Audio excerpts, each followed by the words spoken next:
భర్తలతో వండుకునే సన్మానంతో సేవ ప్రారంభించారు.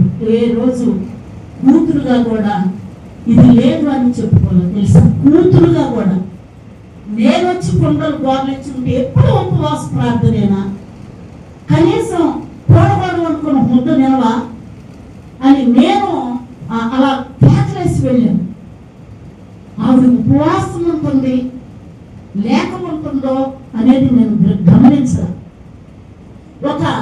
నేను కూడా ఒక సేవ చేస్తున్న వ్యక్తిని. అమ్మా నాకు సమృద్ధిగానే ఉంది, అమ్మా ఈరోజు లేదమ్మా అంటే ఒక కూతురుగా నేను మా అమ్మను చూసుకోలేనా, ఒక్కదాన్ని పెట్టలేనా? కానీ నా కూతురును కూడా పిలిచిన వాడు ఏం చేస్తాడు? చంపుతాడా? ఆ పట్టబట్టి 5 రోజులు కటికి ఉపవాసము చేయబట్టి దేవుడు వాగ్దానం ఇచ్చాడు.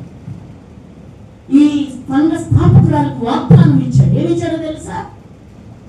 ఇక్కడ రేకులు చిన్న ఎదరే, ఆ రేకుల్లో నుంచి ఆకాశం నుండి పెద్ద బియ్యపు రాసి దారి పడుతుంది. ఇక్కడ అలాగ గుట్ట లెగుస్తూ ఉందంట. అప్పుడు అంటే ఆ ముందు ఎందుకో అయ్యా ఒక్క దాన్ని కూడా తినడానికి జరగని స్థితిగా ఉంది. అసలు ఏంటి? ఆత్మలు ఎటు నుంచి తీసుకొస్తారు? ఏ విధముగా నన్ను మీరు పోషిస్తారు? కాకులతో ఏని పోషించారు కదా. ఈరోజు నాకేం చెప్తారు? నాకేం ఆటిస్తారు?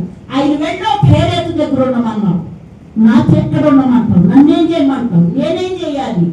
నేనేం ప్రార్థన చేయాలి? నేనేమి చేయాలి? చదువులేని